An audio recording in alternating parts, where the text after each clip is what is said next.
बागेश्वर वाले बाबा, जिनका पूरा नाम महाराज धीरेन्द्र कृष्ण शास्त्री हैं। धीरेन्द्र जी का जन्म 4 जुलाई 1996 को छतरपुर के पास स्थित गड़ागंज ग्राम में हुआ था। इनका पूरा परिवार आज भी उसी गड़ागंज में रहता है, जहां पर प्राचीन बागेश्वर धाम का मंदिर स्थित है। इनका पैतृक घर भी यहीं पर है। यही इनके दादाजी पंडित भगवान दास गर्ग सेतुलाल भी रहते थे। इनके दादाजी ने चित्रकूट के निर्मोही अखाड़े से दीक्षा प्राप्त की थी, जिसके बाद वे गड़ा गांव पहुंचे, जहां उन्होंने बागेश्वर धाम मंदिर का जीर्णोद्धार करवाया था। यहीं पर धीरेन्द्र कृष्ण के दादाजी भी दरबार लगाया करते थे। उन्होंने संन्यास आश्रम ग्रहण कर लिया था। धीरेन्द्र महाराज के गड़ागंज वाले पैतृक घर में माता पिता व उनका एक छोटा भाई भी रहता है। इनके पिताजी का नाम रामकृपाल गर्ग था, जो नशे की आदी थे, जिस कारण वह ज्यादा कुछ करते नहीं थे। इनकी माताजी का नाम सरोज गर्ग है। धीरेन्द्र के छोटे भाई शालिग्राम गर्ग जी महाराज हैं। वह भी बालाजी बागेश्वर धाम को समर्पित हैं। धीरेन्द्र के पिताजी के कुछ न करने के कारण परिवार की आर्थिक स्थिति बहुत खराब थी। 3-3 दिन तक खाने का अभाव रहता था। जैसे तैसे गृहस्थी चला करती थी। रहने के लिए एक छोटा सा कच्चा मकान था, जो बरसात के दिनों में टपका करता था। इसे हनुमान जी का आशीर्वाद कहिए या फिर किस्मत का खेल। इतनी कम उम्र में धीरेन्द्र महाराज ने शानदार मुकाम और प्रसिद्धि हासिल की है। धीरेन्द्र कृष्ण ने अपनी प्रारंभिक शिक्षा गांव के ही सरकारी स्कूल से प्राप्त की। उन्होंने 8वीं तक की शिक्षा अपने गांव में ही ग्रहण की, जिसके बाद आगे की पढ़ाई के लिए उन्हें 5 किलोमीटर दूर गंज के स्कूल में जाना होता था। आर्थिक अभाव के कारण 5 किलोमीटर का सफर प्रतिदिन पैदल ही तय किया करते थे। यहां से उन्होंने 12वीं तक की पढ़ाई की। इसके बाद आगे की पढ़ाई के लिए उन्होंने कला संकाय से स्नातक में दाखिला लिया, लेकिन आर्थिक अभाव और धर्म में भक्ति और आस्था के कारण उन्होंने बीच में ही पढ़ाई छोड़ दी। धीरेन्द्र अपने परिवार के सबसे बड़े लड़के हैं, जिस कारण परिवार का भरण पोषण भी इन्हीं को करना होता था, जिसके चलते यह लोगों के घर में जा जाकर दान दक्षिणा मांगा करते थे। साथ ही कथा व पूजा करके घर का भरण पोषण करते थे। धीरेन्द्र कृष्ण को ज्ञान की प्राप्ति कैसे हुई? धीरेन्द्र कृष्ण का जन्म शुक्ल वंश के ब्राह्मण परिवार में हुआ, जहां शुरू से ही पूजा पाठ होता रहता था। इनके दादाजी एक प्रभावशाली संत थे, जिसके कारण धीरेन्द्र को बचपन से ही गुरु कृपा मिली। इनके दादाजी बागेश्वर धाम में ही रहते थे। उसी गांव में इनका जन्म हुआ, जिस कारण पूरा परिवार प्रतिदिन बागेश्वर धाम जाया करता था।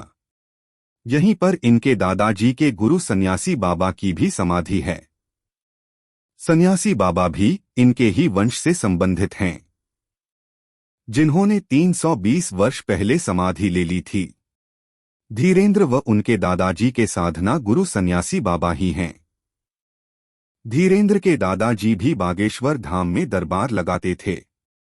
11 वर्ष की अवस्था में धीरेन्द्र ने भी अपने दादाजी के दरबार में अर्जी लगाई। उन्होंने घर के अभावग्रस्त जीवन से छुटकारा पाने के लिए आशीर्वाद मांगा। तब इनके दादाजी ने धीरेन्द्र को अपना शिष्य बना लिया। फिर बागेश्वर धाम की सेवा करने का संकल्प दिलाया। धीरेन्द्र का मानना है कि उन्हें जो भी ज्ञान व अलौकिक शक्तियां प्राप्त हुई, वह सभी उनके दादाजी और सन्यासी बाबा की कृपा का ही परिणाम है। उनके दादाजी पहले से ही गृहस्थ आश्रम को छोड़कर संन्यास आश्रम में प्रवेश कर चुके थे। 2010 में इनके दादाजी सेतुलाल गर्ग ने काशी में अपने देह को त्याग दिया। बागेश्वर धाम की महिमा क्या है? छतरपुर जिले से मात्र 30 किलोमीटर दूर गंज के पास गड़ा गांव में श्री बागेश्वर धाम स्थित है। यहाँ पर लगभग 300 वर्ष पुराना हनुमान जी का मंदिर है। यहाँ की महिमा यह है कि जो भी श्रद्धालु सच्ची भक्ति भावना से अपनी समस्याओं को लेकर आता है, श्री राम जी की कृपा से हनुमान जी उसकी सभी मनोकामना को पूरा करते हैं, उनके सारे कष्ट को हर लेते हैं। इस मंदिर के पुजारी व प्रमुख श्री धीरेन्द्र कृष्ण शास्त्री को हनुमान जी की विशेष कृपा और सिद्धियां प्राप्त है। इस दरबार में आने वाला कोई भी व्यक्ति खाली हाथ और निराश होकर नहीं जाता। यहाँ पर अपने देश ही नहीं अपितु विदेशों से भी श्रद्धालु समस्याओं को लेकर आते हैं, जहाँ उनकी हर समस्या का समाधान 100% होता है।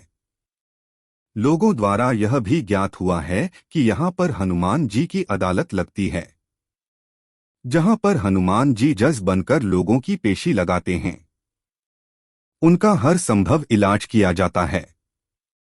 यहाँ पर कैंसर जैसी बीमारियों के साथ भूत प्रेत व ऊपरी बाधाओं के मरीजों के ठीक होने का दावा किया जाता है। बागेश्वर धाम की खासियत यह है कि यहाँ पर श्रद्धालुओं को अर्जी लगानी होती है। उनकी अर्जी स्वीकार होने पर बागेश्वर सरकार अर्थात धीरेन्द्र कृष्ण शास्त्री जी बिना उनसे बात किए उनकी समस्याओं को धाम के पर्चे पर उल्लेखित कर देते हैं। इसके पश्चात उस व्यक्ति से उसकी समस्याओं की जानकारी ली जाती है।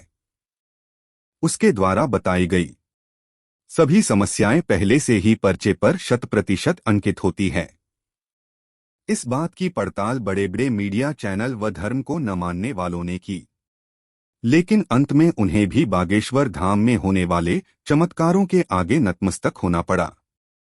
बागेश्वर धाम में होने वाले चमत्कारों को लेकर धीरेन्द्र कृष्ण शास्त्री का कहना है कि उस दिव्य आत्मा से जुड़ने के लिए ध्यान विधि योग का प्रयोग करते हैं, जिसे त्राटक भी कहा जाता है। साथ ही उन पर गुरु कृपा भी है, जिसके कारण उनके मन में एक ऊर्जा का संचार व अनुभव हो जाता है, जिसके माध्यम से वह सामने वाले व्यक्ति यहाँ तक कि उनसे हजारों किलोमीटर दूर बैठे व्यक्ति की समस्याओं को भी जान लेते हैं, जिसमें उस व्यक्ति की समस्याओं के अतिरिक्त पारिवारिक जानकारी, उसका नाम व पता सभी कुछ पहले ही बता दिया जाता है। साथ ही उसका उपचार भी हो जाता है। लोगों का मानना है कि वो इस कलयुग के समय में राम के अवतार है। अगर आप इनके बारे में और कुछ भी जानते हैं तो आपका इस पर क्या विचार है, हमें कमेंट में जरूर बताएं। अगर आप भी एक सच्चे भक्त हैं और अधिक जानना चाहते हैं तो हमारे चैनल को सब्सक्राइब करें और वीडियो को लाइक करें। जय श्री सीताराम हनुमान।